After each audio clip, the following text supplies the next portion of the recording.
Hi everybody, welcome back. I hope you all had a lovely weekend. For most of us, it was Remembrance Sunday. We had Armistice Day on Saturday, and of course, in America, I know you guys had your Veterans Day. So, two big birthdays to announce, one royal, one not. At the weekend, it was my stepfather's 70th birthday. So he wanted to go to a museum in Amberley. It's the old chalk pits, and they've turned it into a museum. Not my cup of tea. It sounded like I'll be honest, hand on heart, I thought I was going to be really bored, but it was his birthday, and you put other people first. Turns out I had a great time. It's about 38 acres that you walk around. There's lots of things. There's a little railway that you can ride on, but they had ironsmiths, stonemasons, they had lots of woodcraft going on. Really, really fascinating. People making anything from bow and arrows to walking sticks. You saw a lot of the old vehicles that were in there, and yeah, it was actually really pleasant. I wouldn't say would have been fun for little kids or anything. It's more fun for adult kids like my stepfather. One thing that did amaze and horrify me though was the museum that was set up for the telephones, right? And they did telephones from the dawn of age, and when mobile phones first came out, when people used to have them in a briefcase, and then the first ever mobile phones. Mine was in there. My first mobile phone was in a museum. That's not embarrassing at all. And no, it wasn't the Nokia, it was the BT Cellnet.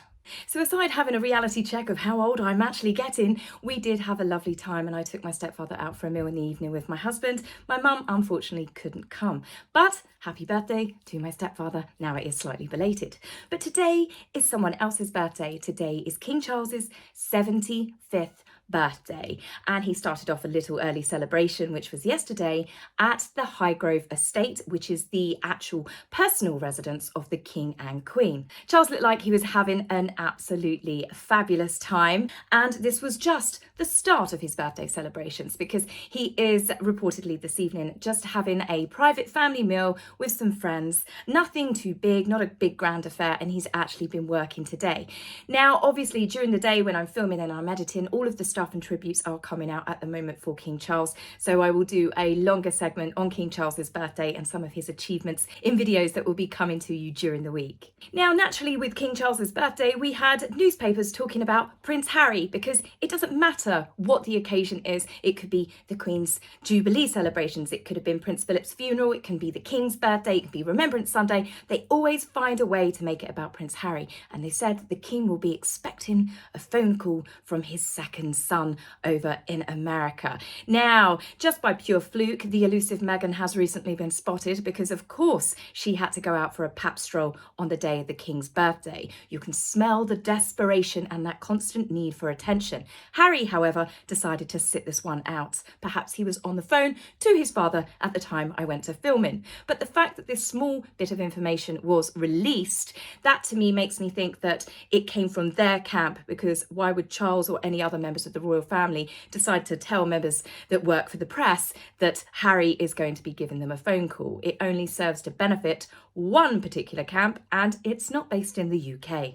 So back to the weekend. Saturday in the UK was Armistice Day. Other countries that also honoured this day, but they call it Remembrance Day: Australia, New Zealand, Canada, France, Belgium, so I can think of off the top of my head. But in the USA, it was Veterans Day, and you had another appearance, like clockwork, from Harry and Meghan, who have now decided to adopt the US military as a way to pretend that they're still working royals. Now, most of you know that Harry and Meghan make an appearance every single year. They're doing one stunt or another, and for some unknown reason, the Prince of the United Kingdom and his wife now feel that they somehow represent US veterans. Given the fact that Harry and Meghan sold Queen and country down the river for a paycheck, they've trashed the Commonwealth, they've trashed the royal family on the whole, and as I said, they've betrayed their families. These are not exactly attributes that I feel US veterans or the US military would see as a redeeming quality in Harry and Meghan. Selfless service, duty, honour, integrity, loyalty. respect. These are not exactly traits that Harry and Meghan are known for. Then, of course, we've got what people do. They go, yes, but Harry is a veteran. He served 10 years in the army. Is he going to dine out on that for the rest of his life? Yes, Harry should absolutely have respect. He did serve in the army, but we all know he didn't quite serve how everyone else did. Harry had a lot of special treatment, which he brought to our attention again in his very own book, in his very own words, in Spare. Now, another thing that people say is, well, of course, the Invictus Games. He's the founder of the Invictus Games. Hate to break it to you guys, but just for you at the back that have not heard me say this, Prince William and Prince Harry founded the Invictus Games. It was their joint foundation. They came together. That's why Prince William was there for all of the photos in the beginning. It was joint, and then they decided that they were going to hand it over to Harry because Prince William, obviously being the fact that he's heir to the throne, he had lots of other things to focus on, and it gave Harry that niche, that military thing, because it was Harry that obviously did go over to the Warrior Games, and that, of course, is the blueprint for what the Invictus Games is. So aside from the fact that Harry's got the Invictus Games and his 10 years military service, he spent the last 3 years, which is obviously, on its way to being half of that time, trying to take down the monarchy. Not only has he attacked our old queen, he's attacked the current king and also the future king, which are all, or will be all, at one point, head of the armed forces. Again, Harry's not the best representation for the military, given everything that's happened over the course of the last 3 years. So, anywho, that all being said, Harry and Meghan made their way, reportedly by private jet, no shocker there, to San Diego. They were there to witness, not to take part in, to witness a ribbon cutting ceremony for a new Navy SEAL Foundation training facility. They had not crowdfunded for it. They had not at the time donated any money from Archewell to go towards it. But somehow, Meghan has stood right in front, next to the mic, and so close to the ribbon, she looks like she's going to run through it like a race runner. She couldn't get any closer to the ribbon, to the camera, to the microphone. The chief executive, Robin King, however, the blonde lady that was stood there, she was the one that was cutting the ribbon. When she did her job, Meghan smiles, claps at the audience, and then says thank you to them. They are clapping for the centre, for the fact that Robin cut the ribbon. But you can see Meghan going, yay, thank you, like they're all there for her. And this behaviour continued long into the event. Now, there's lots of things that people can analyse. You can see that Meghan tries to tug Harry, her usual thing. You could see that Meghan wasn't waiting for the host that was talking to Harry. She's like, come on, Harry, even though he's mid-conversation, trying to pull him over to the front. She's got to get the photo op. This, of course, is not a surprise, but what did come as a little bit of a surprise for me was several photographs were taken inside the venue that actually capture their marriage, the real reason why she was there, and the pictures speak 1,000 words. Firstly, Meghan walking round the centre, she's hugging people like the crowds are there to see her. It is cringeworthy. Harry is relegated to little more than a handbag holder. He looks like part of her entourage. Even their security guard in this one photograph looks embarrassed. Harry did, however, give a speech briefly, which was reminding people that he was in fact a veteran, no doubt the reason why they were invited there, that he was in fact not a member of Meghan's staff. But the final photo, this photo, well, as I said, 1,000 words. The host looks like he is still speaking. Now, as people have rudely pointed out to me, how do I know I can't hear a photograph? The fact that he's got his mouth to the microphone, he's holding the stand, I think he is still mid-talking or he's about to start. Harry is fumbling for his speech in his pocket, but he looks like a dejected, broken man. Robin is looking the other way. Where is Meghan? Standing back at the event. Harry's obviously getting ready to come up and do a speech. No, she's running round the front, going to greet the people, screaming her name. And I find this one of the worst photographs of Meghan showing her bad manners. She could have waited to the end when the speeches were over, but Meghan is high on narcissistic fuel here. Look at her. She is so excited running round and she is behaving like that event is about her. Look at people's expressions in the photographs. Meghan was not there for the centre, that is clear. She was not there for the veterans. She was there for the cameras, much like every other veteran event that she goes to, including, as we saw, the fashion show that was formerly known as the Invictus Games. Each time, Meghan seems to be becoming a little bit more manic, a little bit more desperate to keep the attention on herself. At one point, when they were first doing the cutting of the ribbon, I was very shocked that Meghan, at the speed she ran forward, she didn't try and rugby tackle the microphone or take the gold scissors off of Robin. You can tell she was itching to do something like that. And I think that she was expecting him or hoping for him to say, "This is Harry and Meghan, the Duke and Duchess of Sussex. Would you like to have a quick word?" Because the moment he then diverted it back to Robin and said, "Robin is now going to cut the ribbon," you watch Meghan's face drop ever so slightly. And the fact that Harry, I know sometimes I bat back and forth between this, but it is sad to see who he could have become, or who we thought maybe he was, to this man who seems to be a shadow of his former self. He's not confident anymore. He's hiding behind, he's fiddling with these speeches. He looks like he's about to have a panic attack at any given moment. And I can't help but feel that Meghan, when she's grinning, she knows. I think Harry's confidence, self-confidence has dropped so much. That's why he is so dependent on her. Everything and everyone is just cannon fodder for Meghan's next photo op. But as long as organisations continue to invite them and allow them to do this, much like the girl in the ring, Meghan is never going to stop. But that's enough about them. Let's talk about the Remembrance Festival at the Royal Albert Hall, which each year, I swear, it gets more and more beautiful. Chris Jackson captured some lovely photographs of the royal ladies and gentlemen as they arrived for the concert. So starting off, we had Princess Anne, the Princess Royal. She was in attendance with her husband, Sir Timothy Lawrence. We, of course, had the Prince and Princess of Wales, Catherine and William. Catherine looking especially lovely. We saw Sophie, love her dress, with her husband, Prince Edward, the Duke and Duchess of Edinburgh, as we now know them. And then we also saw the Duke and Duchess of Gloucester. I have to say that the Duchess of Gloucester looked incredibly glam. Whilst the senior royals took their places, their majesties opened 2 new statues outside the front of the Royal Albert Hall of Prince Philip and Queen Elizabeth, and they're lovely. So I love the way they've captured Prince Philip in the stance that he often had, hands behind back. And if you notice, someone pointed this out to me, Paul, on Twitter, well, X, formerly known as Twitter, and he said, look at his feet. That's because Prince Philip always walked 2 steps behind Queen Elizabeth. And it's the way he did respect her. He adored her. He loved his wife very much. And I just think this was a really fitting tribute. I loved it. Then I saw King Charles's face and I was like, nope, welling up. Oh, just very emotional for him, but really beautiful tributes. Now, as for the concert, that was also breathtaking. Of course, it was solemn, it was inspiring, it's emotional, and even at points, it was magical.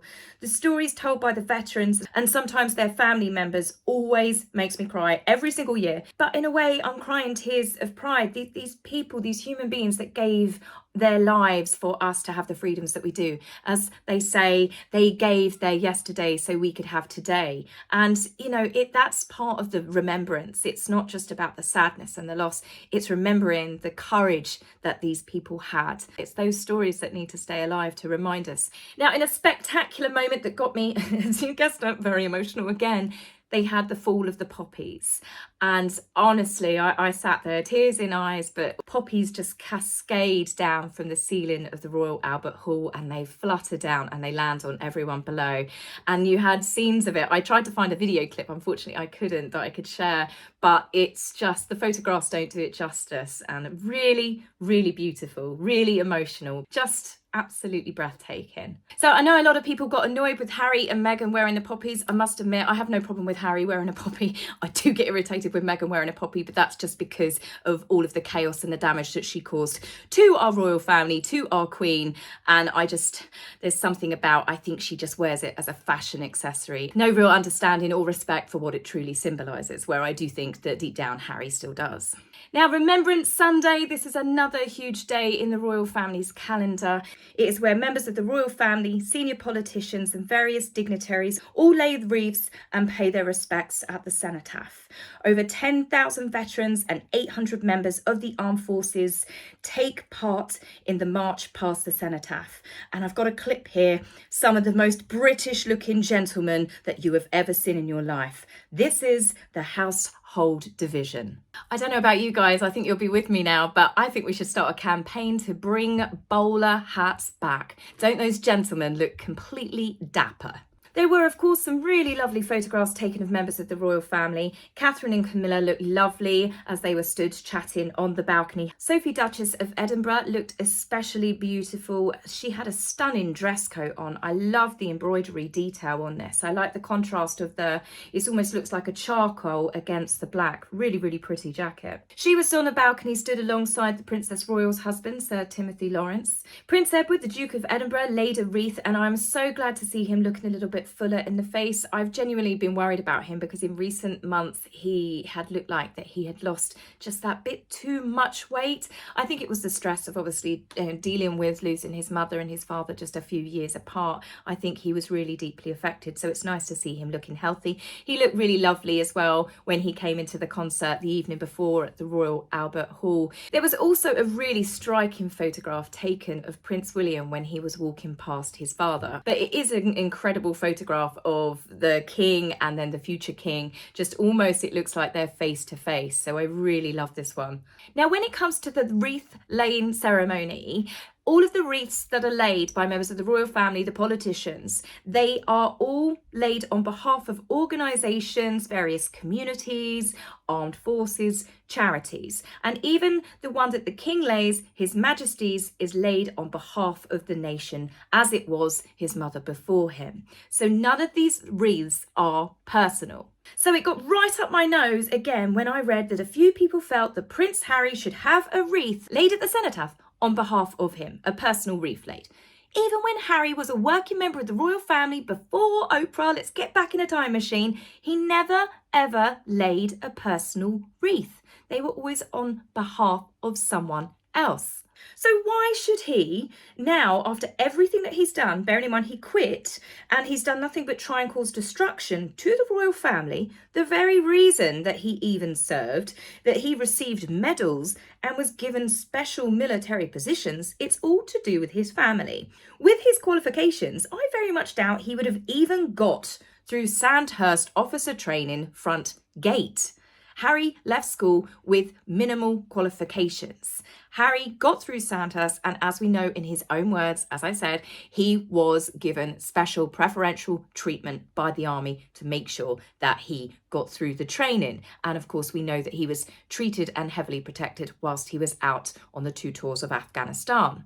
Year after year, we are seeing something which does upset a lot of people. It normally just upset people in the UK, but obviously Harry and Meghan have done their best now to upset Americans because Harry and Meghan are using American veterans as a way to get themselves in the newspapers. They're doing it as a way, it's like they're still trying to be pseudo members of the royal family. Now, whilst Harry is and always will be a Prince of the United Kingdom and he is related, they are not working royals. But if organisations continue to treat them like they represent the crown, then Harry and Meghan will continue to use those titles and they will also continue to use veterans. Now, Harry, I will say, I do believe does respect veterans. Honestly, I really truly do. But every time he allows his wife to make everything about her, it completely undermines him. He's gone from a respected veteran to his wife's handbag holder. And on Remembrance Weekend every single year, I am in no doubts that Harry is reminded of everything that he lost. But unlike the people that we remember, Harry didn't lose anything. Harry quit. Not only did he quit and has done nothing but attack everyone that even gave him what he reportedly loved and lost. Sadly for Harry, what is more apparent is the royal family didn't actually lose anything. There was no void when Harry and Meghan left, because in their place, not only do we have Lieutenant Colonel Johnny, we have also got, more importantly, we have got Sophie and Edward, the Duke and Duchess of Edinburgh, who have filled the senior working roles that Harry and Meghan were supposed to have. And unlike Harry and Meghan, you know that Sophie and Edward are never going to end up going to a film premiere instead of actually honouring the responsibilities that they have been given. So on that note, guys, I will leave that with you. I will be back with you very soon. We'll be talking more about the King's birthday, the Prince's Trust, which is now going to be known as the King's Trust, and just, royal news. So I will see you very soon. Take care for now. Bye.